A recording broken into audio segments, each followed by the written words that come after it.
فوراً، چونکہ حضور نے آگے کہنا تھا لا کسرا ولا قیصر بعدہ.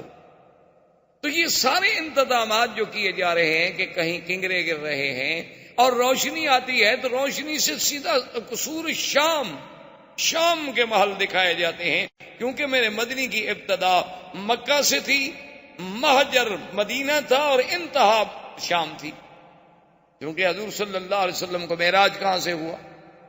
حضور صلی اللہ علیہ وسلم کا اسراء کہاں سے ہوا؟ مکہ سے شام، بیت المقدس. اور یوم محشر کہاں قائم ہوگا؟ شام، بیت المقدس. تو لہذا ابتدا تھی اور یہاں سے نور کے ساتھ آپ کا انتہا بھی دکھا دی گئی کہ مدنی کا مولد مکہ ہوگا اور مہجر جو ہے وہ طیبہ ہوگا اور منتہا جو ہے وہ شام ہوگا، بیت المقدس ہوگا. اچھا، اور خدا کی شان دیکھیں، عیسیٰ ابن مریم بھی تصدیق کے لیے کہاں اتریں گے؟ وہی شام.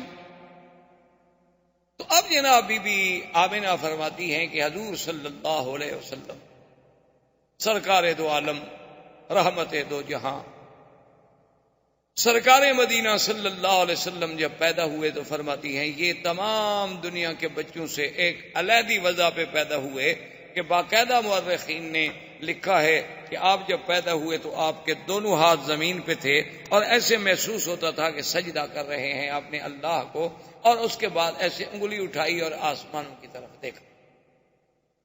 یہ کوئی تصور بھی نہیں کر سکتا تھا کہ ایک پیدا ہونے والا بچہ یوں کرے. بعض علماء نے تو حضور کا کلام بھی نقل کیا ہے کہ جیسے مہد میں عیسیٰ علیہ السلام نے کلام کیا، اسی طریقے سے یعنی گود میں اس ماشتہ کے بیٹے نے کلام کیا، اصحاب اخدود کے واقعے میں باقاعدہ ایک بچے نے کلام کیا، موسیٰ علیہ السلام پہ جب تہمت لگی تو بچے نے کلام کیا، یوسف علیہ السلام پہ جب تہمت لگی تو بچے نے کلام کیا. تو بعض علماء نے نقل کیا ہے کہ حضور نے بھی کلام کیا، اور بعض نے تو اتنا لکھا ہے کہ پہلا کلام ہی یہ تھا اللہ اکبر کبیرہ والحمد للہ کثیرہ وسبحان اللہ بکرۃ واصیلا. اور سیرت پاک کے اس پہلو پہ دیکھیں کہ حضور صلی اللہ علیہ وسلم بی بی فرماتی ہیں کہ ولد مختونا ومسرورا، کہ حضور جب پیدا ہوئے تو ختنہ ہو چکا تھا، اور حضور جب پیدا ہوئے تو چہرے پہ مسکراہٹ ہے، مسرور ہیں، خوشی ہے. عبد المطلب کو خبر دی گئی کیونکہ حضور کی پیدائش سے 6 مہینے پہلے ہی آپ کے والد عبداللہ تو فوت ہو گئے. آپ خدا کی شان دیکھیں کہ والد یوں فوت ہو گئے، پھر بعد میں والدہ فوت ہو گئی، دادا فوت ہو گئے، چاچا فوت ہو گئے، اور حضور صلی اللہ علیہ وسلم کی وہ شان یتیمی جس کو قرآن نے خود ذکر کیا کہ الم یجدک یتیما، لیکن آگے بھی کہہ دیا فآوا، کہ میرا مدنی آپ کو ہم نے یتیم نہیں پایا، پھر ہم نے آپ کو خود تربیت دی، خود حفاظت کی. کیونکہ کوئی یہ تصور نہ کرے کہ یتیم بچے تو عام طور پہ بھٹک جاتے ہیں، ان کو تو کوئی سنبھالنے والا نہیں ہوتا، نہ باپ نہ ماں. جن کے ماں باپ ہیں وہ تو کنٹرول کرتے ہیں نا بچے کو، کیا پڑھ رہا ہے، کہاں جاتا ہے، کہاں سوتا ہے، کون دوست ہیں. لیکن جو یتیم ہے اس کا کون فکر کرے؟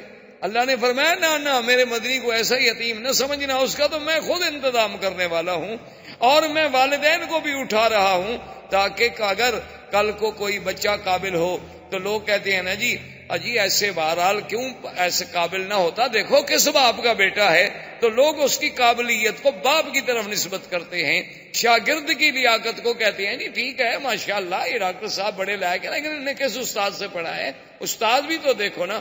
اللہ نے فرمایا میرا مدنی نہ میں آپ کا باپ رکھوں گا، نہ دادا، نہ استاذ، نہ مدرسہ، تاکہ تیرے کمالات کی نسبت صرف تیرے رب کے ساتھ ہو اور کسی کے ساتھ، اور کسی سے نسبت کی ہی نہ جا سکے. کوئی یہ نہ کہے کہ جی باپ کی تربیت نے ان کو بنا دیا. اس لیے حضور فرماتے تھے کہ ادبنی ربی فاحسن تادیبی، کہ مجھے ادب جو سکھایا میرے رب نے سکھایا، میری تربیت میرے رب نے کی ہے. تو وہ کیسا ادب تھا کہ آپ حیران ہوں گے کہ پیدا ہونے کے بعد بھی جنہوں نے بائیں پستان سے کبھی دودھ پینا گوارا نہیں کیا، کہ میں نبی ہوں، میرا کام دائیں سے پینا ہے، دائیں ہاتھ سے پینا ہے، دائیں چیز کو پسند کرنا ہے، میں یسار کو کیوں پسند کروں؟ اندازہ کریں سرکار دو عالم صلی اللہ علیہ وسلم کی تربیت کا. اچھا، عبد المطلب کو اطلاع ملی کہ آپ کے گھر میں بیٹا ہوا. عبد المطلب اس وقت کعبۃ اللہ میں بیٹھے تھے، جب ان کو اطلاع ملی کہ آپ کے گھر میں عبداللہ کے گھر میں بیٹا پیدا ہوا ہے اور ولد مختونا و مسرورا، اور یہ پہلا خوش نصیب بیٹا ہے کہ جو مختون ہے، ختنہ بھی ہو چکا ہے، اور جو سرہ ہے وہ بھی خود بخود کٹی ہوئی ہے، اس کو بھی کاٹنے کی ضرورت نہیں پڑی، حیران ہو کے ان کا اچھا، تو جلدی جلدی دوڑے آئے اور اپنے بٹے کو اٹھایا، اور پتہ ہے، اور بی بی بھی کہتی ہے اللہ اکبر۔ اب حالانکہ دیکھیں کہ اس وقت نہ توحید ہے نہ دین ہے، لیکن بی بی آمنہ کہتی ہے کہ حضور کے پیدا ہونے کے بعد جو پہلا لفظ میں نے کہا نا حضور کے لیے، جو پہلا کلمہ میرے منہ سے نکلا، اور وہ کیوں نکلا، وہ فرماتی ہیں کہ میں ابھی حضور میرے پیٹ مبارک میں تھے کہ میں یہ سن چکی تھی آواز کہ جب بچہ پیدا ہو یوں کہنا، اعیذک باللہ الواحد من کل حاسد، کہ میں تمہیں اس اللہ واحد کی پناہ میں دیتی ہوں ہر حسد کرنے والے سے، یعنی پہلا کلمہ جو ہے وہ بھی اللہ سے پناہ پکڑے، اور حضور صلی اللہ علیہ وسلم کو اللہ کی حفاظت میں دے رہی۔ عبد المطلب نے جو اٹھایا حضور صلی اللہ علیہ وسلم کو اپنے ہاتھوں پہ، تو فوراً کعبۃ اللہ کے اندر لے گئے، عبد المطلب لے کے آئے اور سب سے پہلے کعبے کے اندر لے گئے، اور کعبے کے اندر جا کے اللہ تبارک و تعالیٰ سے دعا کی کہ مولا میرا بیٹا عبداللہ تو فوت ہو گیا ہے، لیکن اتنے جو تو نے شان والا بچہ مجھے عطا فرمایا ہے تو اس کی حفاظت فرما، اس سے دنیا کے ہر شر سے، دنیا کے ہر حسد سے، دنیا کے ہر عناد سے محفوظ فرما، اور اس کو عظمتیں عطا فرما۔ کعبۃ اللہ کے اندر دعا کر کے واپس آئے، اور آ کے بی بی آمنہ سے کہا کہ خیال رکھنا، اس کا چہرہ مجھے بتا رہا ہے کہ ان ابنی ھذا لشان، اس میرے بیٹے میں کوئی بات ضرور ہونی ہے، یہ ہے کوئی شان والا بچہ، اور اسمیہ محمدا، میں آپ کا نام محمد تجویز کرتا ہوں۔ اور سرزمین عرب میں یہ رواج تھا کہ جب بچہ پیدا ہوتا تھا تو وہ خود دودھ نہیں پلاتی تھی مائیں، دودھ پلانے کے لیے انہیں دیہاتوں میں بھیجا جاتا تھا، دور بھیجا جاتا تھا شہروں سے، اور انہیں دور رکھا جاتا تھا۔ اس کی وجہ مورخین نے لکھی ہے کہ اصل ایک وجہ تو یہ تھی کہ شہر کی فضا اور جو اور خوراک اتنی صاف نہیں ہوتی جتنی دیہات کی صاف ہوتی، دیہات کی فضا بھی قدرتی بات ہے صاف ہوتی ہے، اور ہوا بھی اور غذا بھی۔ اب بھی دیکھ لیں آپ، شہر میں آپ کو وہ نعمت میسر نہیں آ سکتی، جب آپ اپنے علاقوں میں، اپنے وطن میں، دیہات میں جاتے ہوں گے تو عجیب سی بات ہوتی۔ یعنی آپ، مجھے ایک دفعہ میں سفر کر رہا تھا تو ہمارا علاقے کے ساتھ ہی، جسے آپ کہتے ہیں نا سہارا، یا آپ کے ہندوستان میں بھی راجستھان کا جیسے علاقہ ہے، وہ بھی اسی طرح ہمارے ساتھ بھی پاکستان میں راجستھان کے سہارا کا علاقہ ہے، اور وہ ہمارے ڈسٹرکٹ سے قریب ہے۔ تو وہاں کچھ دوستوں نے، انہوں نے کہا کہ حضرت آپ آتے ہیں اور جلسہ، سفر، تقریر، درس، صبح درس، مغرب کو درس، عشاء کو درس، رات کو جلسہ، پھر سفر، تو کم از کم آپ ایک دن 2 دن دیں تاکہ ہم آپ کو یہاں کو ہرن ورن کا شکار کھلائیں، یہ کریں وہ۔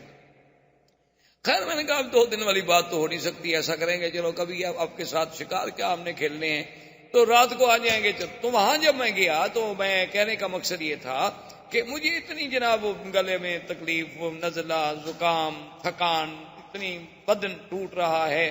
اب وہاں جا کے یاد آیا کہ بھئی وہ اتفاق سے وہ دوائیوں کا بیگ بھی میں نے ساتھ نہیں رکھا، کیا کھاؤں کیا نہ کروں، اب صحرا ہے، روئی کا علاقہ ہے، ٹیلوں پہ بیٹھے ہوئے، نہ گھر ہے نہ کچھ ہے۔ تو ان سے میں نے کہا کہ بھئی کیا؟ انہوں نے کہا جی ابھی آپ کا علاج کرتے ہیں۔ وہ جناب گھی لے آئے خالص، اور اس کے انہوں نے کہا کہ جی یہ 2-3 فنجان بھر کے پی جائے۔ میں نے کہا میں نے زندگی میں 1 تولہ گھی نہیں پیا، پیدا ہونے کے بعد پتہ نہیں ماں شاہ نے کھلا دیا ہو مکھن وکھن تو وہ تو یاد نہیں، اس کے بعد تو مجھے یاد نہیں آتا۔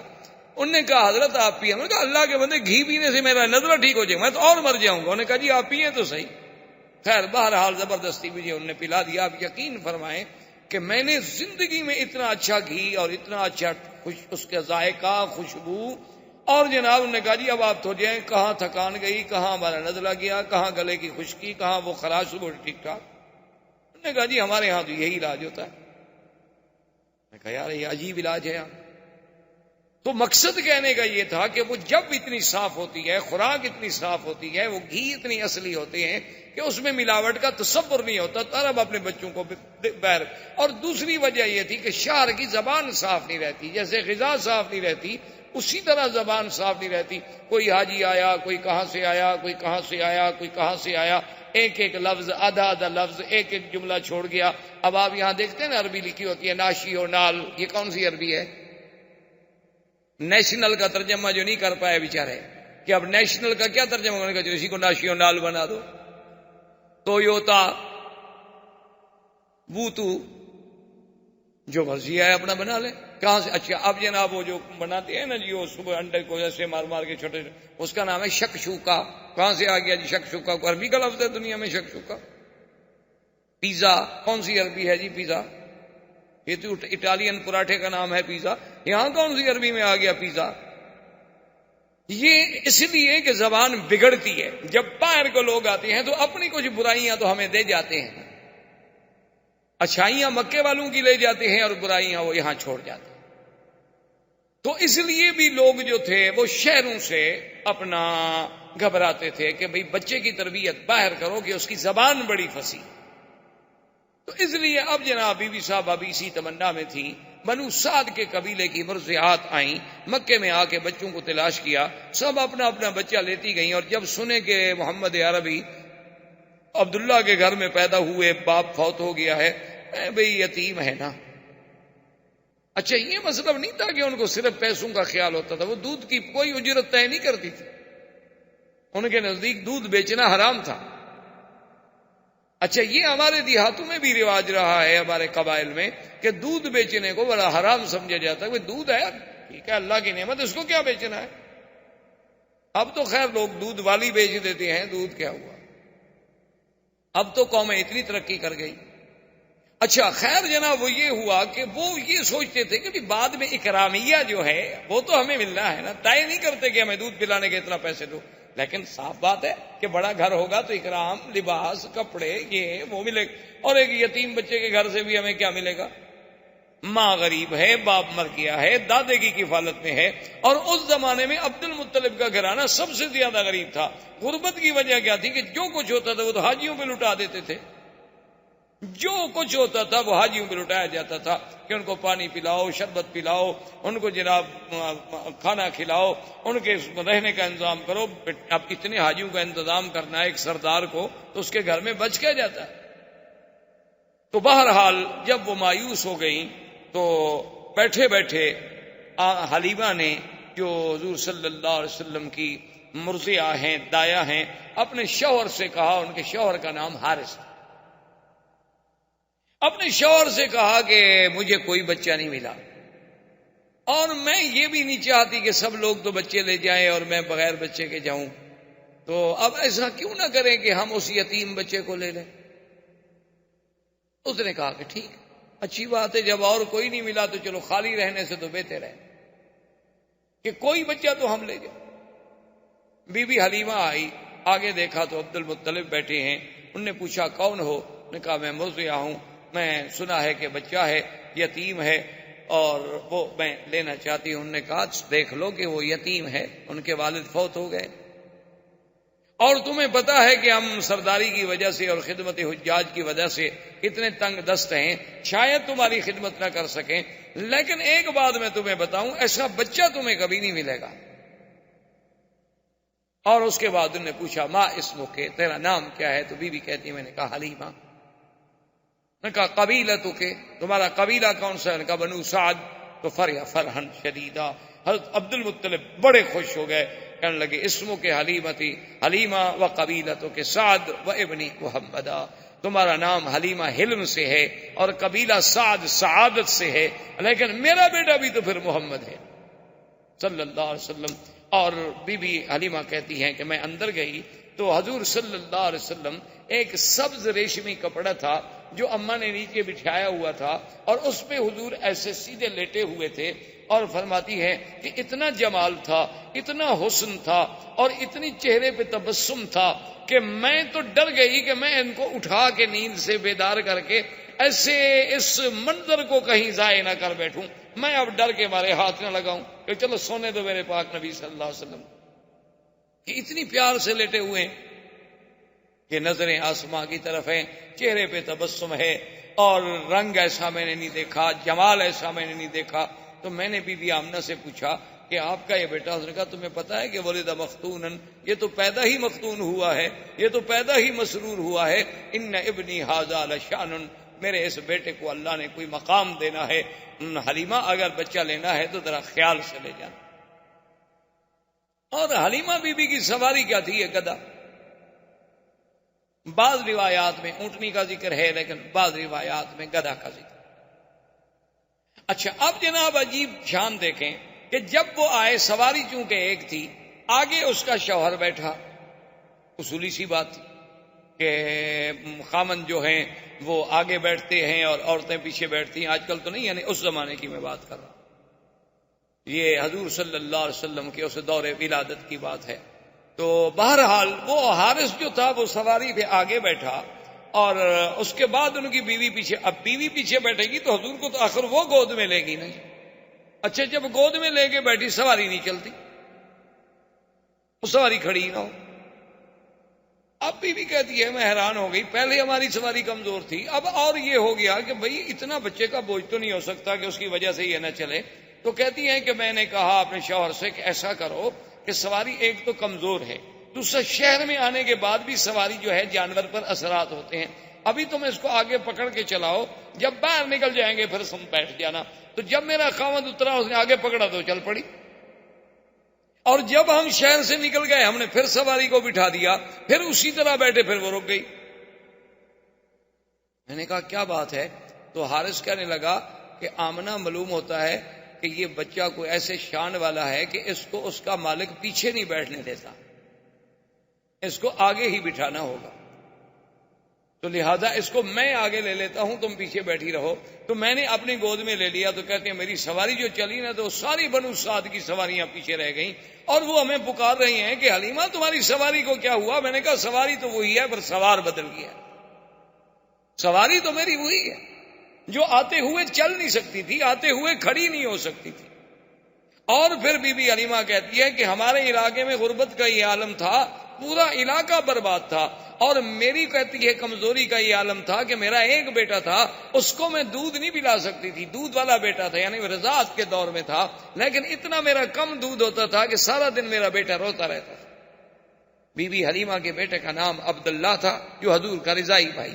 اب دیکھیں، باپ کا نام بھی عبداللہ اور رضائی بھائی کا نام بھی عبداللہ، ماں کا نام آمنہ اور مرضیہ کا نام حلیمہ، یعنی آمنہ امن سے، حلیمہ حلم سے، قبیلہ سعد سے، اور رضاعت والا بھائی بھی عبداللہ۔ یہ سارے اتفاق ہے۔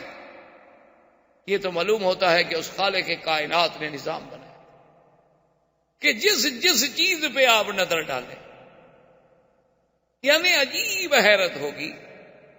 اچھا دیکھیں نا، اگر آپ لفظ دیکھیں اللہ، تو کس دوسرے لفظ پہ شد ہے، پہلے لفظ پہ تو شد نہیں ہے۔ اور حضور کے نام پہ بھی دیکھیں محمد، وہاں بھی شد دوسرے نام پہ آتی ہے، پہلے نام پہ نہیں آئی، آخر پہ بھی نہیں آئی۔ یعنی یہ سارے اتفاقات ہیں۔ یہ بخت و اتفاق ہے کہ ہاں جی اتفاق ہے، ایسا ہو گیا ہوگا، یہ کیا بات ہے؟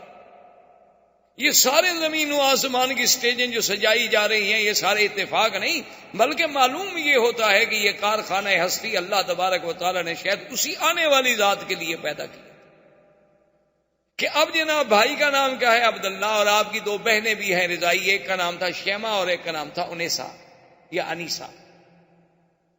تو بی بی حلیمہ کہتی ہے کہ میرا اتنا دودھ بھی نہیں ہوتا تھا کہ میرا بچہ پی لے، وہ بیچارہ روتا رہتا تھا، نیند نہیں آتی تھی بھوک کے مارے، کہ اور تو کوئی رضا کوئی نہیں تھی۔ لیکن کہتی ہے جب میں حضور کو لے کے آئی تو کہتی ہے پہلا دن تھا کہ میرے سینے کے دونوں حصے جو ہے دودھ سے بھر گئے، اور حضور پاک نے بھی پیٹ بھر کے دودھ پیا اور میرے بیٹے نے بھی پیٹ بھر کے دودھ پیا، اور دونوں آرام کرتے رہے کہ اللہ نے میرے بدن میں بھی انقلاب، میرے گھر میں بھی انقلاب، اور میری بکریاں شام کو چرنے گئی، واپس آئیں تو ان کے نت بھرے ہوئے ہیں دودھ سے۔ ایک ہماری بالکل مریل قسم کی اونٹنی تھی جو اٹھ کے نہیں کھڑی ہو سکتی تھی، تو میرا شوہر دوڑا ہوا آیا، اس نے کہا حلیمہ دیکھا وہ اونٹنی کھڑی ہے اور دودھ اترا ہوا ہے، برتن لاؤ میں دودھ لے کے آؤں، چونکہ اونٹنی کا دودھ عرب کو بڑا محبوب تھا۔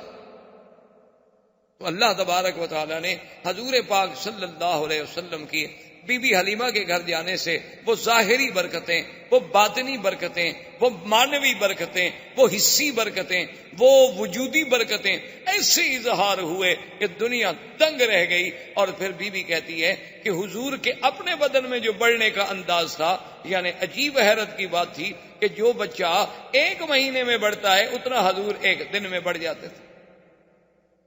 یعنی بی بی صاحبہ فرماتی ہیں جب حضور کی عمر 2 سال کی ہوئی ہے تو آپ 6 سال کے نظر آتے تھے، اور حضور صلی اللہ علیہ وسلم نے 4 مہینے کی عمر میں بولنا شروع فرما دیا، اور اتنے فصیح لفظ کہ اب دیکھیں نا، حضرت ابو بکر صدیق خود قریشی ہے، خود اہل مکہ ہیں۔ کبھی کبھی انہوں نے ایک دفعہ حضور صلی اللہ علیہ وسلم سے کہا کہ یا رسول اللہ صلی اللہ علیہ وسلم، مجھے بڑی حیرت ہوتی ہے کہ کبھی آپ ایسا لفظ بولتے ہیں کہ ہم عرب ہیں، کرشی ہیں، لیکن ہمیں بھی سمجھ نہیں آتا اس کا ترجمہ۔ تو حضور نے فرمایا کہ ابو بکر ایسا کیوں نہ ہو، ایسا کیوں نہ ہو، ولدت فی قریش وربیت فی بنو سعد، اللہ نے مجھے قریش میں پیدا کیا اور بنو سعد جیسے قبیلے میں نے وہاں تربیت پائی، میں نے وہاں دودھ کا زمانہ گزارا۔ اگر میری زبان فصیح نہیں ہوگی تو پھر کس کی زبان فصیح؟ تو اللہ تبارک و تعالی آپ کو بھی اور مجھے بھی حضور کی سیرت پر عمل کرنے کی توفیق عطا فرمائے۔ زندگی باقی تو بات باقی۔ اللہم صلی علی سیدنا محمد وعلی آل سیدنا محمد کما صلیت علی ابراہیم وعلی آل ابراہیم فی العالمین انک حمید مجید۔ برادران اسلام، جیسا کہ الحمدللہ آپ کو علم ہے کہ چند دنوں سے ہم سیرت رسول پاک صلی اللہ علیہ وسلم کے ضمن میں کچھ باتیں کہہ رہے ہیں اور سن رہے ہیں۔ سب سے پہلے درس اول میں جزیرہ عرب کے حالات پہ بحث کی گئی کہ حضور صلی اللہ علیہ وسلم سے قبل جزیرہ عرب کا کیا حال ہے۔ اس کے بعد حضور صلی اللہ علیہ وسلم کی بعثت کے مطابق جو مبشرات تھے، جو اشارات تھے، جو ارہاسات تھے، جو کنایات تھے، جو مؤشرات تھے، ان پر بحث کی گئی اور اس کو ذکر کیا گیا درس میں۔ اور پھر تیسرے درس میں حضور صلی اللہ علیہ وسلم کی ولادت باسعادت، حضور صلی اللہ علیہ وسلم کا ولادت کے وقت کے حالات، حضور صلی اللہ علیہ وسلم کے ولادت کے وقت کے معجزات، اور حضور صلی اللہ علیہ وسلم کے لیے اسم محمد کا تجویز ہونا، یہ ذکر کیا گیا۔ اور پھر حضور کی رضاعت، حضور صلی اللہ علیہ وسلم کا بی بی حلیمہ سعدیہ کے پاس تشریف لے جانا، جیسے عرب کی یہ عادت تھی کہ بچوں کو ولادت کے بعد دیہات میں، جنگلوں میں، دور افدادہ آبادیوں میں بھیجا کرتے تھے تاکہ خالص قلعہ ملے، خالص لغت ملے، ان کی لغت بھی فصیح ہو، ان کی صحت بھی بہتر ہو، اور شہر کی آلودگیوں سے بچ جائیں، اور ان کی زبانوں میں بھی کسی قسم کا خلل نہ آئے۔ اس بنا پر حضور صلی اللہ علیہ وسلم کو بھی بی بی حلیمہ جو قبیلہ بنو سعد کی مرضیہ تھی، دودھ پلانے والی تھی، وہ ان کی نصیب میں حضور صلی اللہ علیہ وسلم کی ولادت آئی، رضاعت آئی، اور وہ ان کو لے کر اپنی بستی بنو سعد میں، جو قبیلہ بنو سعد مکے اور طائف کے درمیان میں ایک جگہ تھی، وہاں لے گئے۔ اسی ضمن میں ہم نے یہ بھی ذکر کیا تھا کہ حضور صلی اللہ علیہ وسلم کے رضائی بھائی بھی تھے عبداللہ، اور آپ کی ایک رضائی بہن بھی تھی جن کا نام شیمہ۔ تو اب بی بی حلیمہ فرماتی ہے کہ حضور صلی اللہ علیہ وسلم کے آنے کے بعد ایسی ایسی برکات کا ظہور ہوا کہ جس کا ہم تصور بھی نہیں کر سکتے، کہ ہمارے گھروں میں جو قحط کا عالم تھا اللہ نے برکتیں پیدا فرما دی۔ بی بی حلیمہ فرماتی ہیں کہ میرا اپنا دودھ اتنا نہیں ہوتا تھا کہ میرا اپنا بچہ جو ہے وہ پی لے اور اچھی طرح نیند لے سکے، لیکن حضور صلی اللہ علیہ وسلم کے آنے کے بعد اللہ نے میرے دودھ میں بھی اتنی اضافہ کر دیا کہ اب ایک بچے کے بجائے دونوں پیتے اور دونوں آرام سے سکون کے ساتھ آرام کرتے۔ اور اسی طرح بی بی حلیمہ سعدیہ یہ فرماتی ہیں کہ حضور صلی اللہ علیہ وسلم کی جو اٹھان تھی وہ عام بچوں سے علیحدہ تھی، کہ یعنی جو بچہ 1 مہینے میں بڑھتا ہے حضور 1 ہفتے میں بڑھ جاتے. اور حضور صلی اللہ علیہ وسلم کا لیٹنا، حضور صلی اللہ علیہ وسلم کا باتیں کرنے کا انداز چھوٹی سی عمر میں، حضور صلی اللہ علیہ وسلم کا کسی بات میں جھگڑا نہ کرنا، کسی بات میں تعارض نہ کرنا، حضور صلی اللہ علیہ وسلم کا باوجود چھوٹی سی عمر کے ہر چیز میں تیامن یعنی دائیں طرف کو ترجیح دینا، بائیں طرف سے بچنا، یہ ساری چیزیں ایسی تھیں جو مجھے عجیب نظر آتی. اور میں صرف حیران نہیں تھی بلکہ ہمارا قبیلہ بنو سعد پورے کا پورا حیران تھا کہ یہ کون سا ایسا بچہ آ گیا ہے شان والا کہ جس کی وجہ سے اس علاقے کی کایا اللہ نے پلٹ دی ہے کہ تم نے کانٹوں کو چھوا اور گلستان کر دیا، کہ جہاں جہاں سے حضور صلی اللہ علیہ وسلم گزرے، جہاں جہاں حضور صلی اللہ علیہ وسلم کے قدم پہنچے، وہ جگہ جو تھی جنت سما ہوتی گئی. جہاں تیرا نقش قدم دیکھتے ہیں، خرامہ خرامہ ارم دیکھتے ہیں. تو اسی اسنا میں کہتی ہیں جب حضور تھوڑے کچھ چلنے پھرنے کے قابل ہو گئے تو حضور پاک صلی اللہ علیہ وسلم نے مجھ سے پوچھا کہ اماں حلیمہ میرے بھائی جو ہیں یہ کہاں چلے جاتے ہیں؟ سارا دن غائب ہوتے ہیں، شام کو آتے ہیں. میرا بھائی بھی غائب ہو جاتا ہے، میری بہن شیمہ بھی غائب ہو جاتی ہیں، تو یہ کہاں چلی جاتی ہیں؟ تو بی بی حلیمہ سعدیہ نے کہا کہ بیٹا کیونکہ ہم غریب لوگ ہیں، کچھ دمبیاں ہیں، کچھ بکریاں ہیں، کچھ مویشی ہیں، تو ان کو وہ چرانے کے لیے دور جاتے ہیں اور چرا کے شام کو واپس آ جاتے ہیں. تو فرماتی ہیں کہ محمد مصطفیٰ صلی اللہ علیہ وسلم نے فرمایا کہ اماں میں بھی ان کے ساتھ بکریاں چرانے کے لیے جاؤں. تو میں نے کہا بیٹا آپ کو تکلیف کرنے کی کیا ضرورت ہے، آپ کو تو ہم اپنے پاس لائے ہیں خدمت کے لیے. انہوں نے کہا نہیں، میں یہ نہیں سوچ سکتا کہ میرے بھائی اور بہن ایک عمل کریں، ایک محنت کریں اور میں اس میں شرکت نہ کروں. تو حضور صلی اللہ علیہ وسلم بھی تشریف لے گئے. اسی اسنا میں وہ واقعہ پیش آیا کہ ایک دن آپ کے بھائی عبداللہ اور آپ کی بہن شیمہ جو تھی وہ بھاگتی ہوئی آئیں اپنی اماں کے پاس اور انہوں نے کہا کہ اماں ہمارا وہ جو قرشی بھائی ہے نا، قد جاء رجلان فقتلہما، 2 آدمی آئے انہوں نے ہمارے بھائی کو قتل کر. تو بی بی حلیمہ سعدیہ کہتی ہیں کہ میرے تو پاؤں کے نیچے سے زمین نکل کہ بھئی ہمارے پاس تو وہ قریش کی امانت ہے اور خدا نہ خواستہ ایسا واقعہ ہو جائے تو پھر ہمیں کہاں قریش معاف کرے. تو کہتی ہیں کہ میں نے شور مچایا اور میں بھاگی، میرا خامن دوڑے، اس کے بعد ہمارے قریب کے جو رشتہ دار تھے وہ دوڑے، اور ہم جب دوڑے پہنچے تو ہم نے دیکھا کہ ایک درخت کے نیچے ایک ٹہنی پکڑ کر سرکار دو عالم سرکار مدینہ صلی اللہ علیہ وسلم کھڑے ہیں. آپ کے چہرے مبارک کا رنگ البتہ تو متغیر، رنگ جو ہے محسوس ایسے ہوتا ہے کہ جیسے رنگ اڑا ہوا. تو ہم نے جلدی سے جا کے بی بی حلیمہ نے سینے سے لپٹایا کہ یا حبیبی و یا ولدی، اے میرے بیٹے خدا تجھے ہر دشمن سے محفوظ رکھے، کیا ہو گیا؟ اس نے کہا اماں کوئی ایسی بات نہیں ہے، بات اتنا ہے کہ میں ایسے کھڑا تھا وقت نزل رجلان، ایسے اوپر سے معلوم ہوا کہ 2 بندے آئے اور بڑا سفید لباس انہوں نے پہنا ہوا تھا، اور انہوں نے آ کر مجھے پکڑا، پکڑنے کے بعد مجھے سلا دیا اور میں سب کچھ دیکھ رہا تھا. اور ایک بڑی تست تھی سونے کی، اور اس تست میں کیا کیا تھا اللہ عالم. پھر انہوں نے مجھے لٹانے کے بعد میرے سینے مبارک کو یہاں سے لے کر کھولا بالکل عین ناف تک. کھولنے کے بعد انہوں نے میرے دل مبارک کو نکالا اور میں یہ ساری کاروائی دیکھ بھی رہا ہوں، یعنی یہ سارا آپریشن اور پھر دل مبارک کا باہر آ جانا.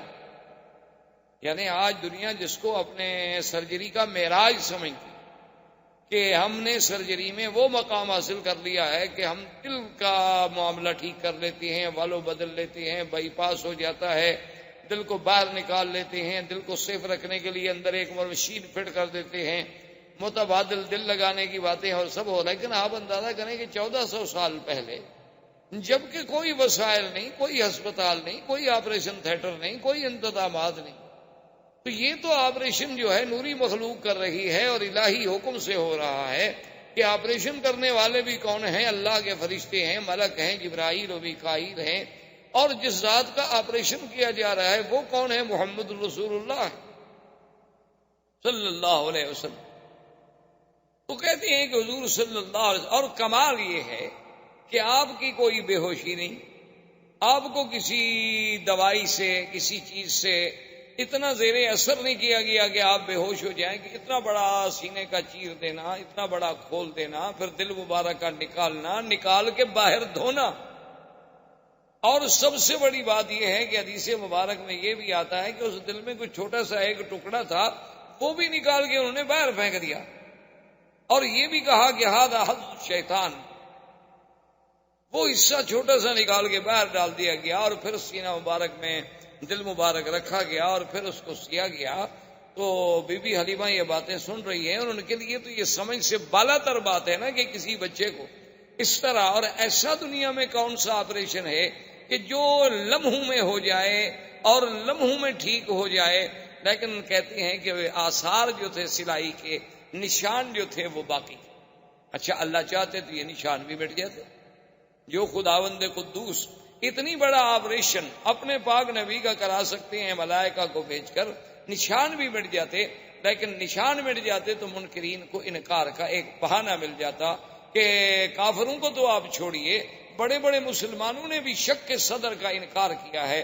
انہوں نے کہا کہ یہ جو کہتے ہیں کہ سینہ مبارک شک ہوا، یہ روایات ایسی نہیں ہے کہ ہم جس پر ایمان لے آئیں، کیونکہ حدیث مبارک تو لکھی ہی حضور کے 250 سال بعد گئی ہے۔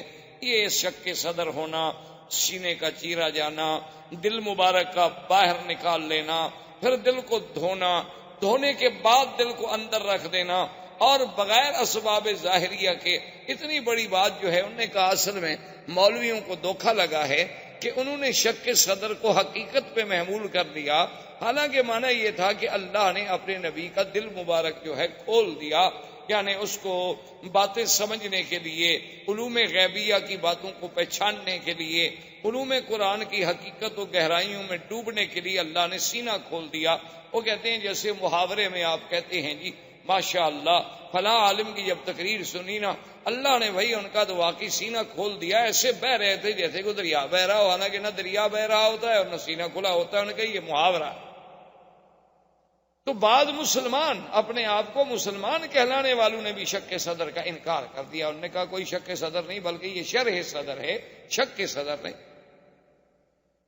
لیکن بات یاد رکھیں کہ شک کے صدر کی روایات بخاری و مسلم کی روایات ہیں، صحاح کی روایات ہیں، اور وہ اتنی تواتر کو پہنچی ہوئی روایات ہیں کہ جن کا ہم انکار نہیں کر سکتے۔ اور پھر صحابہ کا صرف یہ نہیں ہے کہ بھی روایات کا ذکر ہو، بلکہ صحابہ کا حضور کے آثار نشانات کو بھی دیکھ کے گواہی دینا کہ ٹانکے کے نشان ہم نے اپنی آنکھوں سے دیکھے۔ حضور کے خادم جو ہیں حضرت انس بن مالک رضی اللہ تعالیٰ عنہ، وہ فرماتے ہیں کہ حضور صلی اللہ علیہ وسلم کے سینے مبارک پر جو اثرات تھے اس سلائی کے، وہ میں نے دیکھے ہیں اپنی آنکھوں۔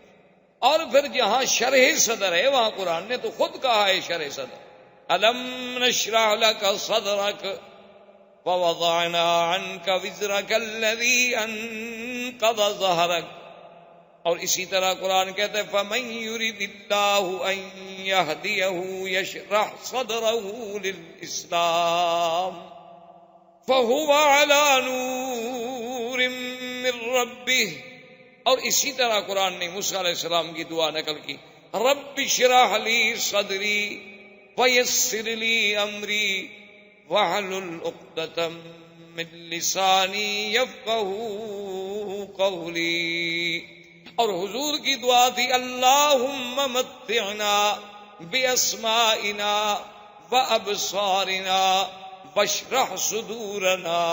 تو شرح صدر تو قرآن نے خود ذکر فرمایا۔ تو اگر شرح صدر سے علماء کو دھوکہ لگتا تو اس شرح صدر والی آیت میں وہ لکھ دیتے کہ یہ شک صدر ہے، یا شک صدر والی آیت کے نیچے اور حدیث کے نیچے لکھ دیتے کہ یہ شرح صدر ہے۔ یہ بات نہیں، حضور کا ایک دفعہ شک صدر نہیں بلکہ 2 دفعہ حضور کا شک صدر ہے۔ ایک بچپن میں جب سرکار دو عالم صلی اللہ علیہ وسلم اپنی مرضعہ بی بی حلیمہ بنو سعد کے قبیلے میں تھے، اس وقت بھی آپ کا سینہ مبارک کھولا گیا، اور ایک جب حضور صلی اللہ علیہ وسلم کو اسراء اور معراج پہ لے جانے کا فیصلہ ہوا تو وہ بھی اللہ کے حرم میں مسجد الحرام میں یہاں آ کر فرشتوں نے پھر آپ کا سینہ مبارک کھولا۔ اور اصل وجہ اور حکمت اللہ کی شان یہ تھی کہ آخر حضور صلی اللہ علیہ وسلم جلالت شان کے ساتھ، اس میں تو کوئی شک نہیں کہ آپ بشر ہیں اور سید البشر ہیں، اس میں تو کوئی شک نہیں کہ آپ ابن عبداللہ ہیں، اس میں تو کوئی شک نہیں کہ آپ ابن آمنہ ہیں، اس میں تو آپ کوئی شک نہیں کہ آپ عبد المطلب کے پوتے ہیں، ابی طالب کے بھتیجے ہیں، عبداللہ کے بیٹے ہیں، آمنہ کے لال ہیں، بی بی حلیمہ سعدیہ سے دودھ پینے والے ہیں۔ تو علماء نے لکھا ہے کہ وہ تقاضائے بشریت کا جو حصہ تھا، اللہ کو یہ بھی گوارا نہیں تھا کہ اس بشریت کی چیز پر کبھی کسی شیطان کے وساوس کا اثر ہو جائے۔ اللہ نے اس حصے کو ہی نکال دیا کہ وہ چیز ہی باقی نہ رہے، اب باقی ہی وہ رہے گا جس کا تعلق صرف اللہ سے ہو سکتا ہے، غیر اللہ کا کوئی تاثر وہاں دخل ہی نہیں دے سکتا، اس لیے کہ اللہ کے بندوں پر جب شیطان کا اثر نہیں ہو سکتا تو اللہ کے نبی تو پاک ہوتے۔ تو اللہ تبارک و تعالیٰ نے ان کا ایک حقیقتاً ہی انتظام فرما دیا کہ اس حصے کو ہی نکال دو، اس جگہ کو ہی نکال دو جہاں شیطان کے وساوس کا حملہ ہو سکتا تھا باعتبار بشریت کے۔ ورنہ اللہ کے رسول صلی اللہ علیہ وسلم تو اتنے معصوم ہیں کہ انسان تو انسان، جن تو جن، بلکہ شیطان۔ ایک صحابی نے پوچھا کہ حضور قرآن پاک میں موجود ہے کہ ہر بندے کے ساتھ ایک ملک ہوتا ہے، ایک فرشتہ ہوتا ہے اور ایک شیطان ہوتا ہے، ایک قرین ہوتا ہے شیطان اور ایک ملک ہوتا ہے ہر بندے کے ساتھ، تو کیا یا رسول اللہ صلی اللہ علیہ وسلم آپ کے ساتھ بھی وہ قرین ہے، وہ شیطان ہے؟ آپ نے فرمایا کہ ہے ولکنہ اسلم، ہے تو صحیح لیکن وہ بھی مسلمان ہو گیا، تو لہذا اب وہ بھی میرے خلاف تو کوئی غلط بات تو مجھے نہیں بتا سکتا۔ یعنی حضور صلی اللہ علیہ وسلم کی صحبت کا یہ عالم تھا۔ تو ایک دفعہ تو آپ کو بچپن میں تیار کیا گیا کہ وہ حصہ جو ہے اس کو نکال دیا جائے اور آپ کے دل کو ایمان و حکمت سے بھر دیا جائے کہ انا سنلقی علیک قولا ثقیلا، پھر ہم نے آپ پر ایک بہت بڑا بھاری قول اتارنا ہے، اللہ نے قرآن اتارنا ہے، اللہ نے قرآن کے اعلان کے لیے اپنے پاک پیغمبر کو تیار کرنا ہے۔ تو یہ باطنی تیاری بھی ہو رہی تھی، ظاہری تیاری بھی ہو رحی تھی۔ تو اب بی بی حلیمہ کہتی ہیں کہ میں حیران ہو گئی، میں نے کہا اب اس کا حل کیا ہے، کیا ہو سکتا ہے؟ تو میں نے بڑی سوچ و بچار کے بعد، ایک ہمارے علاقے میں بہت بڑا کاہن تھا، بہت بڑا ماہر تھا، راہب تھا ان باتوں کا، تو میں اس کے پاس ان کو لے گئی اور میں اپنے خاوند کو بھی لے گئی۔ تو اس نے جب دیکھا تو اس نے کہا کہ نام کیا ہے؟ میں نے بتلایا کہ نام یہ ہے محمد صلی اللہ علیہ وسلم۔ کب پیدا ہوئے؟ 12 ربیع الاول کی رات میں۔ کہاں پیدا ہوئے؟ مکہ میں۔ کیا دیکھا؟ یہ دیکھا۔ کیا کیا آثار نظر؟ اس کے بعد اس نے کہا کہ حلیمہ بات یہ ہے کہ اس بچہ جو ہے یہ کوئی شان والا بچہ ہے، معلوم ہوتا ہے کہ شاید یہ امت کا نبی ہو، لہذا اس کو تم بڑی حفاظت سے رکھو، اس کے تو بڑے دشمن ہو۔ تو اب بھی حلیمہ کہتی ہیں کہ میں گھبرا گئی، حالانکہ میں 2 سال کی عمر میں ایک دفعہ والدہ کے پاس لے گئی تو پھر منتیں کر کے میں لے آئی تھی حضرت کو، کیونکہ والدہ کہتی تھی اب 2 سال کی عمر ہوگی تو آپ چھوڑ دیں۔ میں نے کہا کہ نہیں، مکے میں بیماری پھیلی ہوئی ہے، کہیں حضور کو تکلیف نہ ہو جائے، کیونکہ میں چاہتی تھی کہ یہ برکت میرے گھر سے کہیں دور نہ ہو جائے، یہ رحمت میرے گھر سے کہیں نہ چلی جائے۔ تو اب میں اتنی گھبرا گئی کہ میں حضور صلی اللہ علیہ وسلم کو لے کے سیدھی بی بی آمنہ کے پاس آئی اور میں نے کہا بی بی اب آپ اپنے بچے کو سنبھالیں، میں اب بچے کی حفاظت نہیں کر سکتا۔ تو بی بی آمنہ نے فرمایا کہ حلیمہ کیا بات ہے، تم تو منتیں کر کے لے گئی، تو ابھی تو چند ماہ بھی نہیں گزرے تم پھر خود آ گئی ہو دینے کے لیے، کیا تمہیں خطرہ ہے؟ اس نے کہا کہ اب بی بی میں آپ کو کیا بتاؤں، کچھ حالات ایسے دیکھے گئے ہیں، کچھ باتیں ایسی ایسی حضور کے ساتھ ہوئی ہیں، اور آپ کا سونا اٹھنا بیٹھنا، پھر کہنا کہ 2 آدمیوں نے میرا سینہ مبارک کھولا ہے، یہ ایسی باتیں ہیں کہ میں ڈر گئی ہوں کہ کہیں میں اس امانت کو سنبھال نہ سکوں۔ تو بی بی آمنہ نے کہا اچھا تم کہیں اس طرح اس لیے تو نہیں ڈر رہی ہو کہ آپ پر کوئی جن کا اثر ہو گیا؟ تو انہوں نے کہا پتہ نہیں، ہو سکتا ہے کہ جن کا بھی اثر ہو۔ انہوں نے کہا کہ نہیں، میرے بچے پہ کبھی جن کا اثر نہیں ہو سکتا، کیونکہ جب یہ پیدا ہوئے تھے تو میں نے اسی وقت کہا تھا کہ انی اعوذک باللہ الواحد الاحد من شر حاسد اذا حسد۔ اب دیکھیں کہ بی بی آمنہ حضور کو اس وقت بھی اللہ کی پناہ میں دے رہی ہیں پیدا ہونے کی بات، حالانکہ وہ تو ان گھرانوں میں پیدا ہوئی جہاں بت پرستی تھی، لیکن حضور صلی اللہ علیہ وسلم کی ولادت کا سلسلہ اور حضور کی برکات کے، انہوں نے کہا کہ ہاں میرے بچے پہ جن شن تو کوئی اثر نہیں کر سکتا، لیکن اگر تم گھبرا گئی ہو تو کوئی بات نہیں، چھوڑ۔ تو حضور صلی اللہ علیہ وسلم پھر اپنی ماں کے پاس آ گئے، اور اس کے بعد عبد المطلب ابھی زندہ تھے، اور کفالت جو تھی وہ عبد المطلب کی تھی، اور عبد المطلب مکے کے سردار، اور عبد المطلب کے لیے کعبۃ اللہ کے بالکل عین دروازے کے قریب بساط بچھائی جاتی تھی، یعنی آپ کے لیے جیسے آپ نے دیکھا نا عرب کا اب بھی رواج ہے کہ گھروں سے باہر مکانوں کے ایسے تھڑے بڑے ہوتے ہیں، وہاں کپڑا بچھا دیں گے، سرانے رکھ دیں گے، پیچھے مجلس بنا کے بیٹھ جائیں، عرب کا اب بھی رواج۔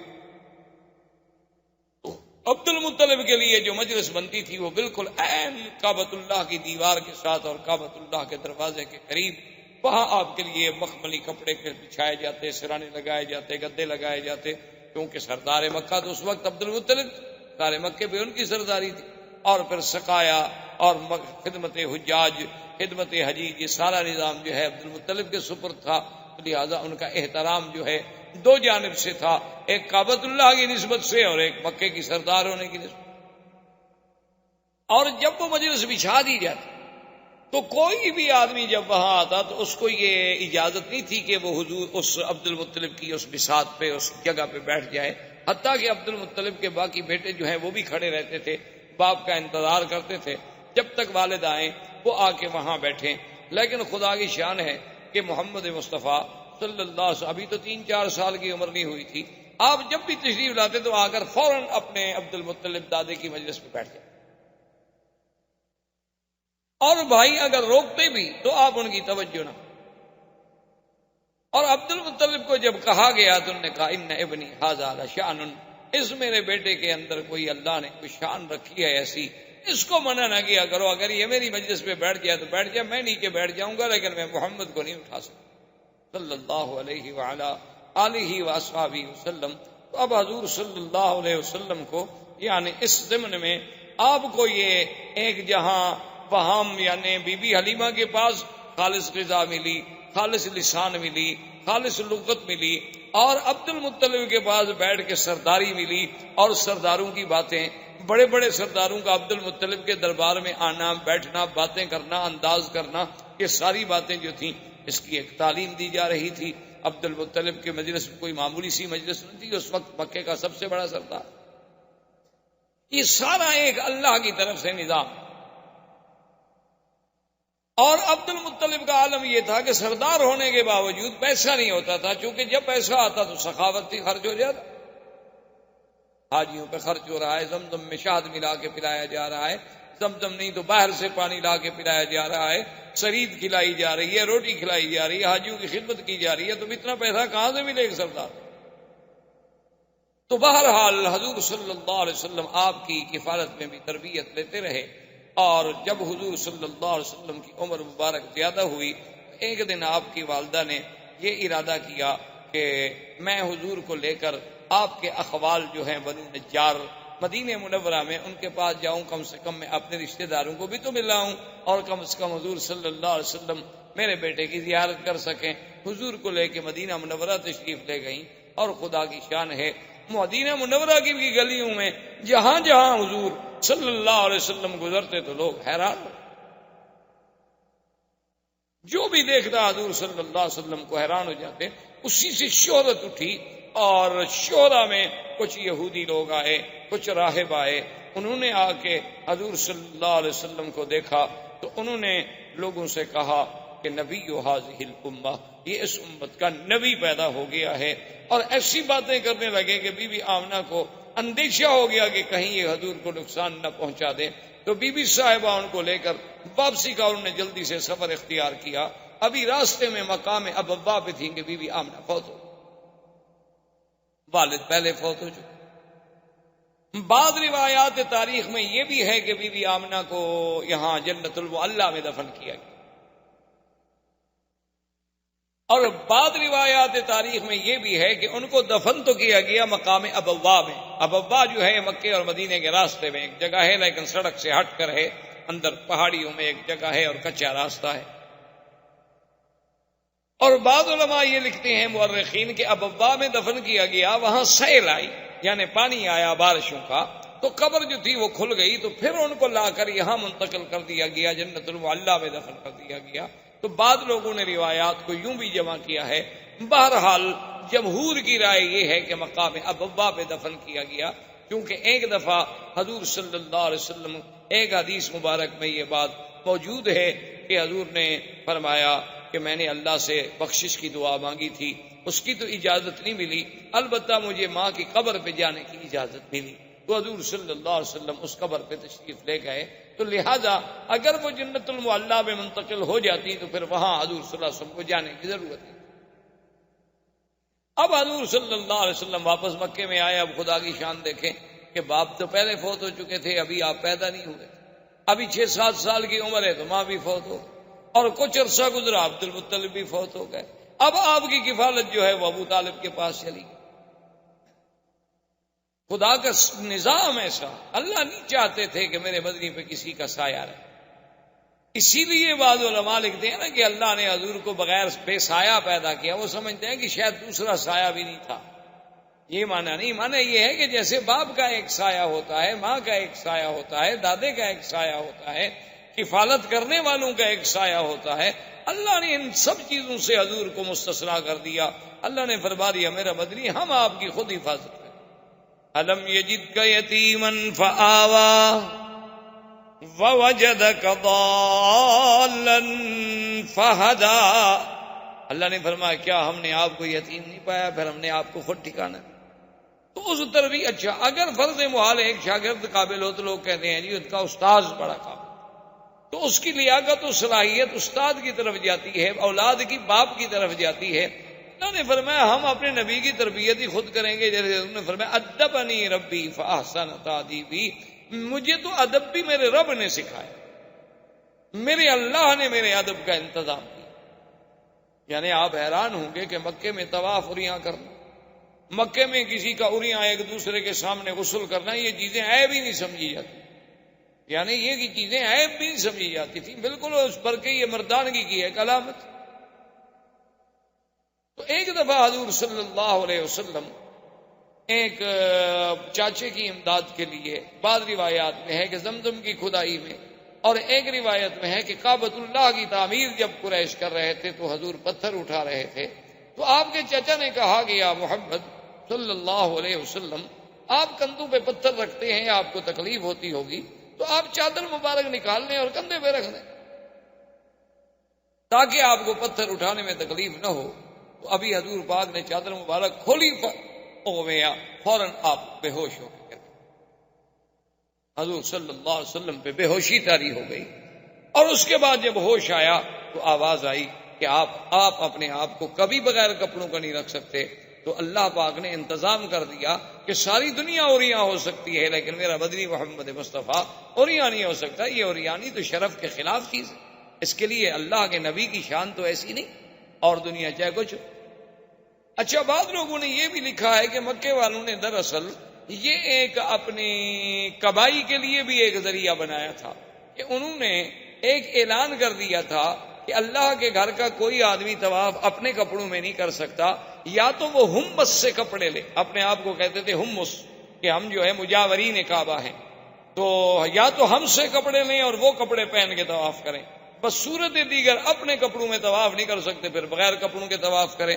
تو جو لوگ آتے تو وہ ان سے پیسے، ان سے کپڑے لیتے، تو صاف بات ہے کہ پھر نظر نیاز چڑھاوا تو دینا ہے مجاوروں کو، تو اس کے بعد ان کے پیسے بن جاتے، چاندی بن جاتی، اور جن غریبوں کے پاس پیسے نہ ہوتے وہ کعبۃ اللہ کا اریاں طواف کرتے، چاہے مرد ہوتے چاہے عورتیں ہوتے۔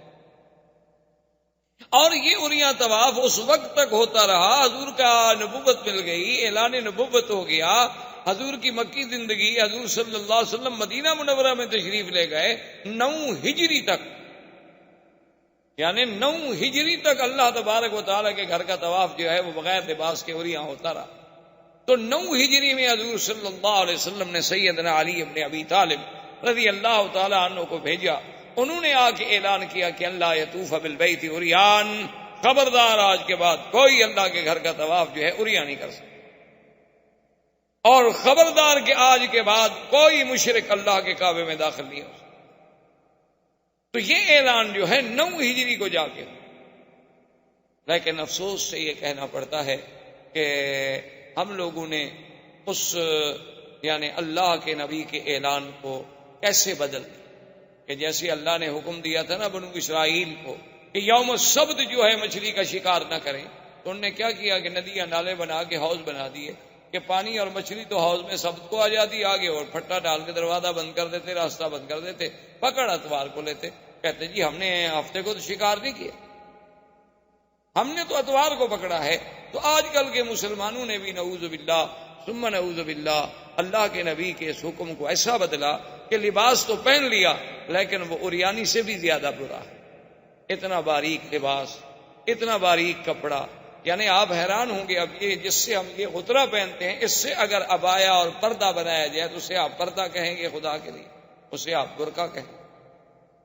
یعنی یہ تو مزید اپنے حسن کو نکھارنے کا ذریعہ ہے کہ کسی کو اگر کالا رنگ سوٹ کرتا ہے وہ کالے رنگ کا برقع بنا لے گی، کسی کو سفید رنگ سوٹ کرتا ہے، سرخ رنگ سوٹ کرتا ہے، سبز رنگ سوٹ کرتا ہے، جو اس کا میچنگ کلر ہے اس کے مطابق وہ اپنے برقعے بنائے گی، اسی کے مطابق اپنی وہ چہرے پہ ڈالنے والی جھلیاں بنائیں گی، اور اسی طرح پھر آنکھوں کے سوراخ رکھے جائیں گے، پھر ناک کو ظاہر کیا جائے گا۔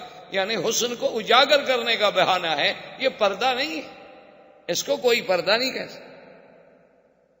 اسی کے بارے میں سرکار دو عالم نے فرمایا تھا کہ رب کاسیات عاریات، بہت ساری ایسی عورتیں ہوں گی میری امت میں، بظاہر تو وہ لباس پہنے ہوئے ہوں گی لیکن حقیقتاً وہ عریاں ہوں گی، اور اللہ تبارک و تعالیٰ کی ان پہ لعنت برس۔ اسی لیے علماء نے لکھا ہے کہ بعض اوقات ایک آدمی موٹا کپڑا پہنتا ہے، جیسے آپ نے دیکھا جین کے پینٹ پہنی جاتی ہے، لیکن اگر وہ موٹے کپڑے کا سلائی اتنی ٹائٹ ہے کہ ہر عضو نظر آ رہا ہے تو وہ بھی عریاں کے حکم میں، یعنی وہ بھی اسی حکم میں آئے گا کہ جیسے اس نے لباس پہنا ہوا نہ ہو، کہ ہر عضو، اس کے وجود کا ایک ایک حصہ، اس کی یعنی وجود کی سٹائل، اس کے سینہ، اس کے ابھار، ہر چیز الگ الگ اگر نظر آ رہی ہے، کپڑا چاہے موٹا ہو تو وہ بھی عریاں کے حکم میں ہوگا کہ رب کاسیات عاریات، کہ بہت ساری عورتیں ایسی ہوں گی کہ جنہوں نے بظاہر تو لباس پہنے ہوئے ہوں گے، یا ایسی جرابیں پہن لینی جو اس کے رنگ سے ملتی ہوں، پتہ ہی نہ لگ سکے کہ اس کے بدن کا رنگ ہے یا ایک باریک سی جراب چڑی ہوئی ہے اس کے اوپر۔ ایک ایسا برقع پہنا کہ برقعے سے اور قمیض کے اندر سے جو بنیان کا کلر ہے وہ بھی نظر آ رہا ہو، تو ایسے کپڑے کو آپ کیا کہہ سکتے ہیں کہ یہ کپڑا ساتر ہے؟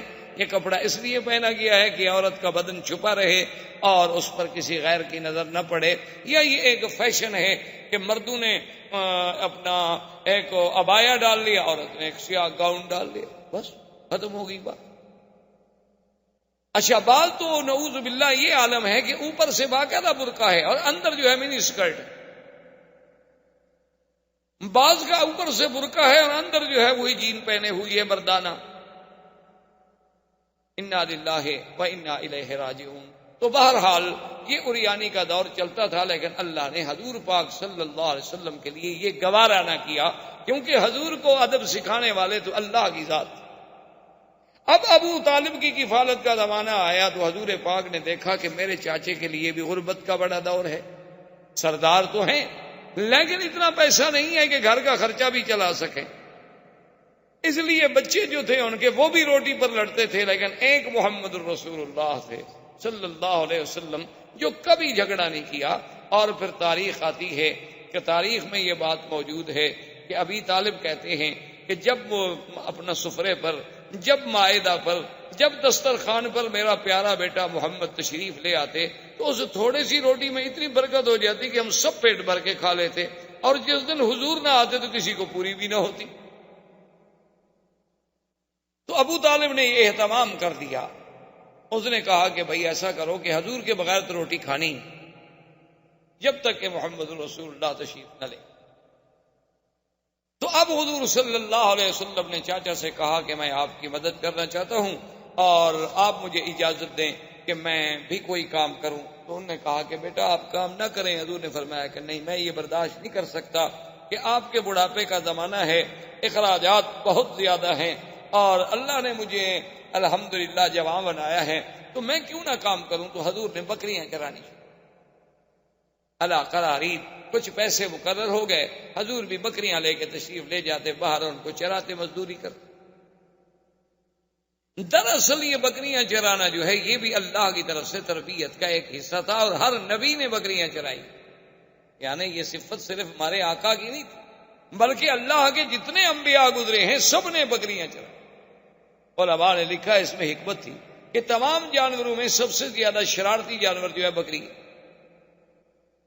ایک منٹ میں پہاڑ پہ چڑھ جائے گی، ادھر بھاگ جائے گی، ادھر بھاگ جائے گی، ادھر بھاگ جائے گی، تو چرانے والے کے لیے ایک بہت بڑا امتحان ہوتا ہے۔ وہ لا رہا ہے، اچھا باقی جانور ہیں ایک دفعہ آپ ہانک دیں گے بس چل پڑیں گے، لیکن یہ ادھر بھاگ رہی ہے، ادھر بھاگ رہی ہے۔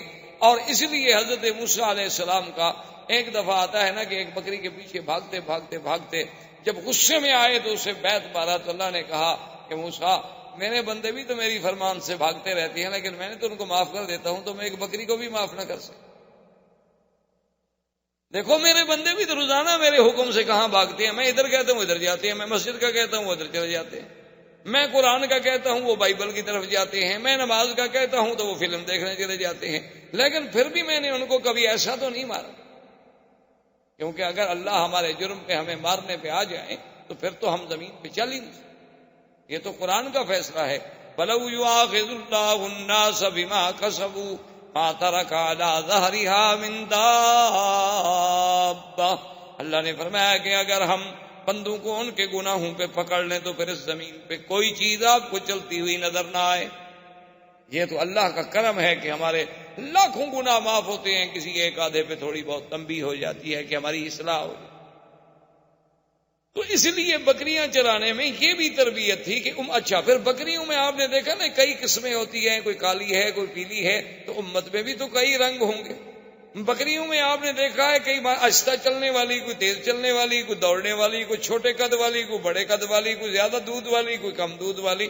تو امت میں بھی تو ایسے اختلاف ہوتے ہیں، تو اللہ اپنے نبیوں سے امت کی تربیت کا کام لینا ہوتا ہے تو ان کو پہلے ایسے کام میں ڈالتے ہیں کہ انہیں تربیت کا انداز آ جائے۔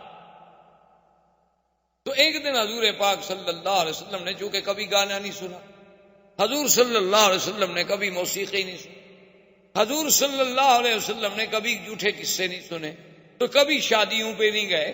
ایک دن قریش کی بڑی شادی تھی، تو حضور نے اپنے ساتھی سے جو بکریاں چرانے میں شریک تھا اس سے کہا کہ بھائی اگر تم کل میری بکریاں سنبھال لو تو میں چاہتا ہوں کہ میں کم از کم یہ تو دیکھوں کہ مکے والوں کی شادی کا کیا طریقہ ہے، شادی پہ کیا ہوتا ہے، کیسے خوشیاں منائی جاتی ہیں، کیسے قصاص آتے ہیں، کیسے وہ قصے کرنے والے لوگ آتے ہیں، تو کم سے کم میں بھی کوئی شرکت کر سکوں۔ اس نے کہا ٹھیک ہے کل آپ کی بکریاں میں چرا لوں گا، کیونکہ رات کو تو جاگنا ہوتا ہے نا، رات جاگیں گے تو صبح تو سو جائیں گے، لازمی بات ہے۔ حضور فرماتے ہیں کہ میں آیا تو ابھی مجلس تیار ہو رہی تھی، ابھی کوئی قصہ وصہ کوئی کہانی شروع نہیں ہوئی تھی، فغلبنی النوم، حضور فرماتے ہیں مجھے اتنی نیند نے غلبہ کیا کہ میں سو گیا، فما افقت الا بعد حر الشمس، جب صبح سورج نکلا اور اس کی دھوپ آئی تو میں نیند سے اٹھا۔ اللہ نہیں چاہتے تھے کہ میرا بدنی جھوٹے قصے سنے، اللہ نے نیند سے، کیونکہ اللہ جب ادب سکھانے والے ہوں، اللہ جب تربیت دینے والے ہوں تو پھر تربیت میں کیسے نقص آ سکے۔ حضور پاک نے پھر دوسری رات پھر انتظام کیا کہ بھئی پچھلی رات اتفاق ہے شاید نیند آ گئی، آج رات تو میں بالکل نہیں سوؤں گا، آج حضور تیار ہو کے آئے، لیکن کہتے ہیں فغلبنی النوم، خدا کی شان ہے کہ نیند نے مجھے زبردست دبوچ لیا اور میں سو گیا، اور سب کچھ ہوتا رہا، گانے ہوتے رہے، آوازیں ہوتی رہیں، باجے بجتے رہے، لیکن ایسی نیند اللہ نے غالب کر دی کہ نیند اس وقت کھلی، مجلس اجڑ گئی، لوگ بھاگ گئے، سورج نکل آیا، حضور صلی اللہ علیہ وسلم دھوپ سے اٹھے، دیکھا تو کچھ نہیں، تو واپس آئے تو اس بھائی نے پوچھا کہ ماذا رأیت تھا، آپ نے کیا دیکھا؟ انہوں نے کہا میں تو کچھ نہیں دیکھا، مجھے تو دونوں راتوں نیند آ گئی۔ اصل میں اشارہ اس طرف تھا کہ محمد عربی صلی اللہ علیہ وسلم جس چیز کو تیرے دین میں ہم نے حرام کرنا ہے اس کو تیرے قانون میں ہم کیسے جانیں؟ اللہ تبارک و تعالی اپنے نبی کی تربیت کا ابتدا سے ہی انتظام کر۔ ابو طالب نے اب ارادہ کیا کہ میں تجارت کا سفر کروں، چونکہ مکے والوں کے سفر ہوتے تھے تجارت۔ صلی اللہ علیہ وسلم کو جب پتہ چلا تو آتا ہے فأخذ بثوب امہ، حضور نے آ کر بھی اپنے چاچا کا کپڑا پکڑ لیا، جیسے کہتے ہیں نا جیسے بچہ ضد کرے تو ماں باپ کے قمیص کو پکڑ لیتا ہے کہ میں نہیں چھوڑوں گا جی، بس میں نہیں چھوڑوں گا، کیونکہ اس بیچارے کو کہاں جگہ ملے پناہ کی۔ تو حضور صلی اللہ علیہ وسلم اخذ بثوب امہ، اپنے چاچے کے کپڑے کو پکڑ لیا، کہنے لگے کہ مجھے بھی آپ ساتھ لے جائیں. انہوں نے کہا اب سفر ہے، شام تک جانا ہے، اتنا طویل سفر ہے اونٹوں کا، میں تو آپ کی وجہ سے آپ کو نہیں لے جا رہا کہ آپ کو تکلیف ہوگی. انہوں نے کہا میں نہیں چاہتا کہ آپ اکیلے جائیں، میں ضرور جاؤں. فرضی ابو طالب بھی راضی ہو گئے، کہا چلے. جب ابو طالب آپ کو قافلے میں لے کے چلے اور قافلہ تخوم شام یعنی شام کے قریب پہنچا، جہاں سے شام کی ابتدا شروع ہو جاتی ہے، یعنی نشانیاں علامات امارات شروع ہو جاتی ہیں، تو وہاں ایک دیر تھا. دیر کہتے ہیں سومیا، اسے آپ کہہ لیں مندر یا عیسائیوں کا گرجا. یہ سبا میں ہوتے ہیں، آپ نے دیکھے ہیں ہر ملک میں، اب تو ہر جگہ ہے. عیسائیوں کے مثلاً ہندوؤں کے مندر کہلاتے ہیں، عیسائیوں کے کلیسا یا گرجا کہلاتے ہیں. اللہ کی شان ہے. ویسے اردو میں نام اس کا بڑا عجیب ہے، گرجا، یعنی آپ اس کو ذرا آرام سے پڑھیں نا، گرجا. ویسے اللہ کی رحمت سے اب گر بھی رہے ہیں، ہزاروں ایسے ہیں جو بک گئے اور اس میں مسلمانوں کی مسجدیں مدرسے قائم ہو گئے. تو گر جانے کا معنی یہ تو نہیں ہوتا کہ حقیقت عبارت گر جائے، جب بدل گئی تو گویا گر گئی، اس کی بات تو ختم ہو گئی. تو بہرحال یہ ایک یعنی لطیفہ ہے کہ بعض آدمیوں کا نام ایسے ہوتا ہے نا جی، جیسے وہ ہمارے خواجہ صاحب تھے نا، وہ فوت ہو گئے، خواجہ محمد طفیل، زندہ ہیں، اللہ کرے زندہ ہوں، جماعت اسلامی کے خواجہ طفیل بہت پرانے ان کے لیڈر ہیں. تو وہ ہمارے ایک ساتھی تھے، تو وہ جب ان کی بات ہوتی نا تو الیکشن میں ان کا مقابلہ، آپس میں ایک دوسرے کے مقابلے میں کھڑے ہوتے، تو وہ کہتے نا کہ خواجہ تو فیل، یعنی طفیل جلدی سے کہیں تو پھر تو طفیل بنے گا، اگر ایسا کہیں تو فیل، تمہارے تو نام میں فیل ہے، تم نے کیا جیتنا ہے، تو فیل. تو اس لیے بعض چیزیں ایسی ہوتی ہیں کہ جن کی ادائیگی میں حروف سے ترجمے بگڑ جاتے ہیں اور معنی بدل جاتے ہیں. بہر صورت تو وہ جناب جب دیر میں پہنچے تو وہاں ایک راہب تھا، اور وہ کبھی اس دیر سے، اس سومیا سے، اس کلیسا سے باہر. اب یہ پہلی دفعہ تھی ابو طالب کے دور میں، جب یہ سفر پہ گئے تو ان کی زندگی میں یہ پہلا واقعہ تھا. یعنی اس سے پہلے کبھی ایسا نہیں ہوا کہ وہ راہب جو ہے وہ باہر نکلا ہو. لیکن وہ راہب باہر بھی آیا، اور آنے کے بعد اس نے یہ بھی کیا کہ اعلان کیا کہ بھئی تمام مکے کا جو قافلہ ہے ان سب کو میری طرف سے دعوت. ابو طالب حیران کہ یہ تو راہب کبھی باہر نہیں آیا اور آج ہمیں دعوتیں ہو رہی ہیں، بات کیا ہے؟ اور راہب نے اپنے سب چھوٹے چھوٹے جو اس کے تھے نا نیچے کام کرنے والے چھوٹے چھوٹے راہب، تو ان کو کہا کہ بھئی اعلیٰ سے اعلیٰ کھانے کا انتظام کرو، اور اتنا کھانے کا انتظام کرو کہ پورے قافلے کو کھلاؤ، اور ہر آنے جانے والے کو، گزرنے والے کو، بستی والوں کو، سب کو کھلاؤ، اور کسی چیز کی کمی نہیں ہونی چاہیے، اور خود کھڑے ہو کے نگرانی کرو. کھانے کا انتظام ہو گیا بڑی لمبی تفصیل میں. اب جناب جب کھانے کا وقت آ گیا تو راہب ایک ایک کو غور سے دیکھ رہا ہے، اور اس کے بعد اس نے پوچھا ابو طالب سے کہ حل ترک تم احدن، کسی کو چھوڑ کے آئے ہو، کوئی بندہ رہ تو نہیں گیا؟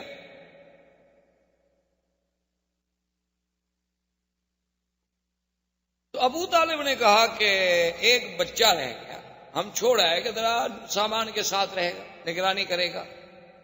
اس نے کہا عجیب بات، بھائی میں نے سب کو دعوت دی تھی، بچے کو چھوڑ آنے کا کیا مطلب؟ تو ابو طالب نے کہا کہ کوئی ایسی بات نہیں، وہ ہمارا اپنا بچہ ہے، ہم اس کے لیے کھانا لے جائیں گے. اس نے کہا ابو طالب کیا بات کر رہے ہو، جس کے لیے میں نے دعوت دی ہے اسی کو تو تم چھوڑ آئے.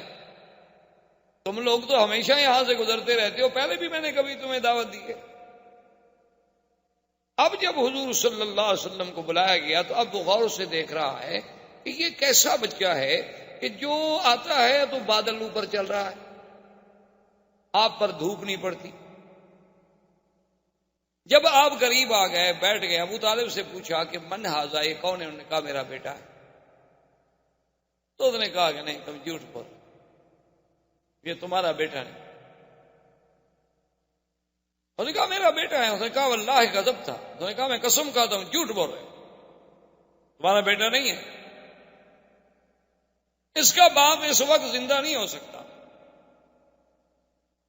اس نے کہا بات یہ ہے کہ انہو ابن اخی، میرے بھائی کا جو بیٹا ہے تو وہ میرا ہی بیٹا ہوا. نے کہا نہیں، میں سیدھی بات کروں کہ اس کا باپ مر گیا. اس نے کہا ہاں اس کا باپ مر گیا. اس نے کہا ہاں پھر ٹھیک. اب اس نے حضور صلی اللہ علیہ وسلم سے کہا کہ آپ کا اسم گرامی، آپ نے فرمایا میرا نام محمد ہے. فرمایا اقسمک باللات والعزیٰ، میں تمہیں لات و عزیٰ کی قسم دیتا ہوں. حالانکہ وہ نصرانی تھے، وہ نہیں لات و عزیٰ کو مانتے، لیکن مکے والے چونکہ مانتے تھے نا لات و عزیٰ کو، اس لیے قاعدہ ہوتا ہے نا کہ جو آدمی جس کو مانتا وہ آدمی کہتا ہے یار چلو تمہیں اس کی قسم. تو اس نے کہا اقسمک باللات والعزیٰ، میں تمہیں لات و عزیٰ کی قسم دیتا ہوں کہ جو میں تم سے پوچھوں سچ بتاؤ. حضور نے فرمایا لا تقسمنی باللات والعزیٰ، خبردار مجھے پھر نہ کہنا لات و عزیٰ کی قسم. انی ابغضهم اشد البغض، ساری دنیا میں مجھے سب سے زیادہ بغض اگر ہے تو ان بتوں سے. اب ابو طالب بھی حیران ہے اور راہب بھی حیران ہے کہ اتنے جوش سے، اور ابھی تو حضور صلی اللہ علیہ وسلم کی ابتدائی عمر مبارک. تو اس نے کہا کہ اچھا محمد صلی اللہ علیہ وسلم ناراض، انی اقسمک باللہ، میں تمہیں اللہ کی قسم. آپ نے فرمایا فسا، اگر تم اللہ کی قسم دیتے تو پوچھو کیا پوچھو. اس نے کہا مجھے یہ بتاؤ تم نے کبھی خواب دیکھے ہیں؟ حضور نے فرمایا دیکھے. ان خوابوں میں تم نے کیا کیا دیکھا؟ حضور صلی اللہ علیہ وسلم نے کچھ باتیں بتلا دی. اس نے کہا حضور صلی اللہ علیہ وسلم سے کہ تم نے اپنے دوران رضاعت کے جو کچھ عرصہ مکمل کیا اس کے بعد بھی کوئی واقعہ پیش آیا؟ تو آپ نے فرمایا ہاں ایسے آیا تھا کہ میرا سینہ مبارک کھولا گیا. یعنی وہ واقعات حضور صلی اللہ علیہ وسلم. تو اس نے کہا کہ یا محمد ہے تو بڑی گستاخی، لیکن میں مجبور، اگر تم مجھے اجازت دو تو میں تمہاری پشت دیکھ سکتا ہوں. تو آپ نے فرمایا کوئی بات ہو، جب تم نے مجھ سے اللہ کے نام پر کہا ہے تو دیکھو. جب آیا تو اس نے دیکھا کہ بین کتفیہ، دو کندھوں کے درمیان میں ایک جگہ جو تھا نا جی ایسے یعنی وہ گوشت کا حصہ مبارک تھا جیسے ایک مہر مبارک ہو اس کا، اور اس کے اوپر بھی بال، اس ٹکڑے پر، اس گوشت کے اس ٹکڑے پر بھی بال مبارک تھے. بلکہ حدیث میں ایسے آتا ہے کہ عرف الدیک، حدیث مبارک میں یہ لفظ بھی موجود ہیں کہ ان بالوں کی ترتیب بھی ایسی تھی جیسے مرغے کے اوپر آپ نے دیکھا ہے نا جی اس کے اوپر جو بال کھڑے ہوتے ہیں بڑے ترتیب میں، اسی طرح وہ بال مبارک تھے. اور ادھر ادھر اس کے خال تھے، یہ سیاہ تل جسے آپ کہتے ہیں، اس کے ارد گرد تل تھے. جب اس نے دیکھا فقبل یدیہ ورجلہ، وہ تو حضور کے پاؤں پہ گر گئے. اس نے ہاتھ چومے، پاؤں چوما. اس نے کہا ھذا نبی ھذہ الامہ. اس نے کہا ابی طالب ایک بات سنو، ان کو شام مت لے جاؤ. اگر تم ان کو شام لے گئے وہاں یہود ہیں اور یہود ان کو پہچان لیں گے اور یہود ان کو قتل کر دیں گے. ان کو فوراً مکے واپس بھیج دو. یہ نبی ھذہ الامہ، اس امت کا نبی پیدا ہو گیا، تم تو بڑے شان والے آدمی. تو ابی طالب نے کہا کہ اچھا. اب اس کے بعد جب دعوت ختم ہو گئی اور حضور صلی اللہ علیہ وسلم تشریف لے آئے تو جب درخت کے نیچے جا کے بیٹھنے لگے تو اس راہب نے ابو طالب سے کہا کہ درخت کی ٹہنیوں پہ غور کرو. اس نے جب غور کیا تو ابو طالب کہتے ہیں مجھے بھی معلوم ہوا کہ وہ ٹہنیاں مل کے سایہ گہرا کر رہی ہیں حضور صلی اللہ علیہ وسلم پہ. جو علیحدہ علیحدہ کھڑی تھی وہ جلدی جلدی جڑ گئیں، مل گئیں تاکہ حضور صلی اللہ علیہ وسلم پر سایہ مبارک جو ہے وہ ٹھیک ہو جائے. اور اس نے کہا کہ ابو طالب یہ وہ درخت ہے ما جلس تحتہ بعد عیسیٰ، حضرت عیسیٰ کے بعد اس کے نیچے کوئی نہیں بیٹھا. اور عیسیٰ علیہ السلام نے کہا تھا کہ لا یجلس تحتہ الا نبی، اس کے نیچے کوئی نہیں بیٹھے گا مگر ایک نبی آئے جو آ کے بیٹھے گا. یہ وہ درخت ہے، خدا کے لیے انہیں جلدی مکے بھیج. ابو طالب راضی ہو گئے، انہوں نے حضور صلی اللہ علیہ وسلم کو جلدی سے مکے میں، لیکن اپنا سفر جو ہے وہ برقرار رکھا کہ بھی آخر میں اتنا سفر کر کے آ چکا ہوں، شام کے قریب پہنچ چکا ہوں اور اتنی اسباب ہم لے کے آئے ہیں تو ان کو بغیر بیچے ہوئے بغیر کچھ کیے ہوئے ہم کیسے چھوڑ کے چلے جائیں. تو وہ تو چلا گیا ہے شام ابو طالب، لیکن حضور صلی اللہ علیہ وسلم واپس تشریف لے آئے مکے میں. مکے میں آنے کے بعد پھر حضور صلی اللہ علیہ وسلم ابو طالب کی کفالت میں رہے. پھر اس کے علاوہ کئی مبشرات آتے رہے. اسی اسنا میں آہستہ آہستہ اب ابو طالب کی بھی موت آ گئی. حضور کی ابو طالب ابھی زندہ تھے اور حضور کی عمر اس وقت تقریباً 25 سال کی ہو گئی کہ بی بی خدیجۃ الکبریٰ رضی اللہ تعالی عنہا جو مکے کی ایک سب سے بڑی شریف نسب سے اور بہت بڑی خاندان کی عورت تھی، اور بڑی تاجر اور مالدار عورت تھی، حتیٰ کہ تاریخ یہ کہتی ہے کہ تمام قریش کا اگر سرمایہ اکٹھا کیا جائے تو بی بی خدیجہ کا اکیلا ان سے زیادہ۔ اب چونکہ بی بی خدیجہ ایک خاتون تھی، وہ خود تو سفر نہیں کرتی تھی، وہ لوگوں کو اپنا مال دے کے کبھی تو تنخواہ پہ ملازم رکھ کے بھیج دیتی، کبھی ان سے حصہ مقرر کر لیتی، کبھی ان سے کچھ نسبت طے کر لیتی، مال دیتی۔ انہیں جب پتہ چلا کہ یہاں ایک ذات پاک ہیں جن کا نام محمد ہے اور شہرہ ہے محمد ابن عبداللہ کا، آپ کی صداقت کا، آپ کی شرافت کا، آپ کی سیرت کا، آپ کے کردار کا، تو انہوں نے پیغام بھیجا کہ حضور آپ میرے مال سے کیوں تجارت نہیں کرتے؟ حضور صلی اللہ علیہ وسلم راضی ہو گئے۔ تو بی بی خدیجہ نے اپنا ایک غلام تھا میسرہ، ان کا ایک عبد تھا، خریدا ہوا غلام تھا، وہ بھی حضور کے ساتھ بھیجا، اور میسرہ کو بھی مال دیا، حضور پاک کو بھی مال دیا، اور میسرہ کی ذمہ داری لگائی کہ تم نے حفاظت بھی کرنی ہے اور ساتھ بھی رہنا۔ اب حضور صلی اللہ علیہ وسلم مال لے کے شام کی طرف چل پڑے۔ میسرہ کہتا ہے کہ واللہ خدا کی قسم ہے میں نے ایسا خلق تو کبھی نہیں دیکھا تھا قریش۔ وہ تو ہم غلاموں کو غلام سمجھتے تھے کہ دور بیٹھو کام کرو، لیکن محمد مصطفیٰ کھانا میرے ساتھ کھا رہے ہیں، پانی میرے ساتھ پی رہے ہیں، اور مجھ سے ایسی باتیں کر رہے ہیں جیسے میں بالکل آپ کا کوئی ایک عزیز ہوں۔ اتنی کرم، اتنی محبت، اتنا۔ اور پھر حضور شام آئے، مال بیچا، پھر مال بیچنے کے بعد میسرہ سے کہا کہ بھی پیسے لے کے جو ہم واپس جائیں، کیوں جائیں؟ یہاں سے مال خرید لو، وہ مکے میں بیچ دیں گے۔ تو وہ مال خرید کر کے مکے میں لے آئے، اور مکے میں آ کے وہ مال بیچا۔ اب سب پارٹیاں جو تھیں ان نے تو ایک دفعہ نفع کمایا، حضور نے 2 دفعہ نفع کمایا، یعنی جب تجارت دی گئی تو اس میں بھی آپ سب سے آگے نکل گئے، کوئی مکے کا تاجر بھی مقابلہ نہ کر سکا۔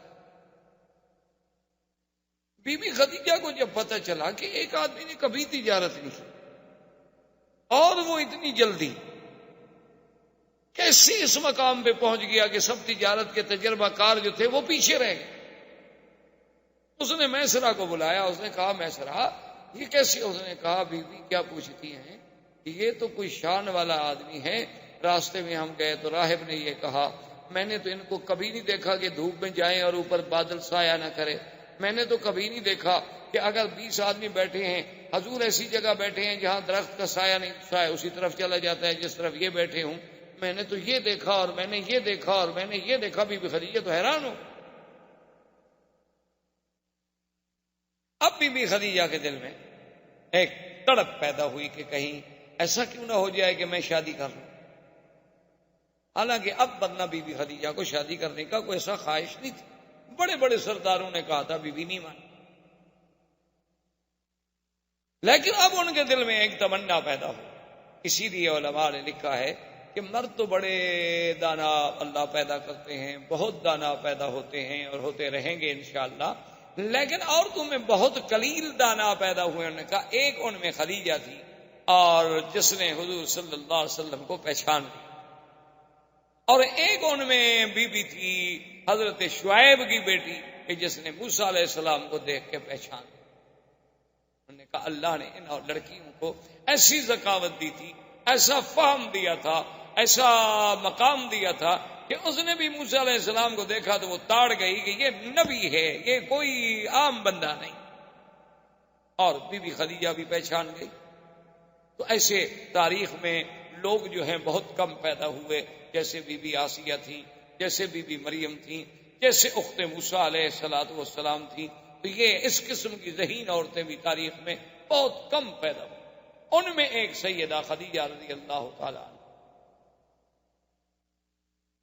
تو بی بی خدیجہ رضی اللہ تعالیٰ عنہ نے ایک عورت تھی، اس کا نام تھا نفیسہ، اس کو بھیجا کہ بھئی تم جا کر ایسے حالات پیدا کرو کہ اللہ کے نبی محمد مصطفیٰ میرے ساتھ شادی کر لیں۔ جیسے لوگ ہوتے ہیں نا جی، عورتیں جاتی ہیں شادی کرانے کے لیے، پیغام لے کے جاتی ہیں، وہ نفیسہ اس قسم کی عورتوں میں سے تھی۔ تو وہ آئی حضور صلی اللہ علیہ وسلم کی خدمت میں، اور آ کر اس نے عرض کیا کہ یا محمد هل ترغب فی الزواج، کیا تم شادی کرنا نہیں چاہتے؟ جوان آدمی ہو، ماشاءاللہ، اتنا اللہ نے تمہیں صحت دی ہے، قوت دی ہے، شادی کیوں نہیں کرتے آپ نے فرمایا کہ نفیسہ شادی تو میں کرنا چاہتا ہوں، لیکن سوال یہ ہے کہ کس چیز سے شادی کروں؟ میرے پاس تو کوئی پیسہ نہیں، دولت نہیں، اور بغیر دولت کے پیسے کی شادی کیسے ہو؟ شادی کے لیے تو آخر پیسہ چاہیے، خرچ چاہیے، گھر چاہیے، میرے پاس تو کچھ نہیں۔ میں تو خود ابو طالب کی کفالت میں ہوں، چاچے کی کفالت میں ہوں، اور اگر میں کچھ کماتا ہوں تو اپنے چاچے کی مدد کر دیتا ہوں۔ اس نے کہا کہ حل ترغب فی المال والجمال والنسب، انہوں نے کہا کہ محمد مصطفیٰ صلی اللہ علیہ وسلم، کیا آپ چاہتے ہیں کہ میں ایک ایسی عورت جس میں جمال بھی ہو، مال بھی ہو اور نسب بھی، تینوں چیزیں جمع ہوں؟ کیونکہ بعض عورتیں جو ہیں جمال تو بڑا ہوتا ہے، خوبصورتی بڑی ہے، لیکن خاندان اچھا نہیں۔ بعض ایسی لڑکیاں ہوتی ہیں کہ خاندان بہت اچھا ہے لیکن بیچاری خوبصورت نہیں۔ بعض ایسی ہوتی ہیں کہ مال ہی کوئی نہیں، خوبصورت بھی ہے، خاندان بھی اچھا ہے، لیکن کوئی مال نہیں، کوئی آدمی شادی کرنا نہیں چاہتا۔ نے کہا کہ جب تینوں صفتیں جمع ہو جائیں تو حل ترغب، تو آپ نے فرمایا کہ ہاں پھر کس کی رغبت نہیں ہوگی؟ میری بھی رغبت ہے اگر کوئی ایسی عورت ہو۔ کون؟ من آدھی، کون ایسی عورت ہے جس میں یہ تینوں صفتیں ہیں؟ اس نے کہا محمد رسول اللہ، میں آپ سے چھپانا نہیں چاہتی، یہ خدیجہ، وہ خدیجہ۔ نے کہا کیا کہتی ہے نفیسہ؟ اینا خدیجہ، خدیجہ کہاں ہم سے شادی کرے؟ اس کو تو بڑے بڑے صنادید نے، بڑے بڑے رؤسائے قریش نے شادی کے پیغام بھیجے ہیں، اس نے سب کا رد کر دیا ہے۔ تو اب وہ ایک یتیم سے، میرا باپ فوت ہو گئے، میری ماں فوت ہو گئی، میرا دادا فوت ہو گیا، میں خود ابھی طالب کی کفالت میں ہوں، تو خدیجہ میرے ساتھ شادی کیسے کرے گی؟ تو اس نے کہا کہ حضور اگر آپ اس بات کو اپنی ذات تک محدود رکھیں تو مجھے تو خود خدیجہ نے بھیجا ہے۔ تو آپ نے فرمایا کہ اچھا پھر میں راضی ہوں۔ تو جب نفیسہ نے آگے خدیجہ کو پیغام دیا نا حضور کی رضا کا، تو بی بی خدیجہ کہتی ہیں میرے لیے اس سے بڑا خوشی کا دن کوئی نہیں تھا، کیونکہ پہلے میں حالات تو سن چکی اور میں ساری علامات سے کسی نتیجے پر تو پہنچ چکی تھی کہ یہ کوئی نرالی شان والا بیٹا بچہ ہے، جوان ہے۔ تو بی بی خدیجہ راضی ہوئی۔ حضور صلی اللہ علیہ وسلم ابو طالب اپنے چچا اور سیدنا حمزہ رضی اللہ تعالی عنہ کو لے کر تشریف لے آئے بی بی خدیجہ کے پاس۔ تو بی بی خدیجہ نے ورقہ ابن نوفل، عمرو ابن اسد ابن عزہ جو اس کے قریبی رشتے دار تھے ان کو بلایا، تو حضور صلی اللہ علیہ وسلم کا نکاح ہوا اور خطبہ پڑھا ابی طالب۔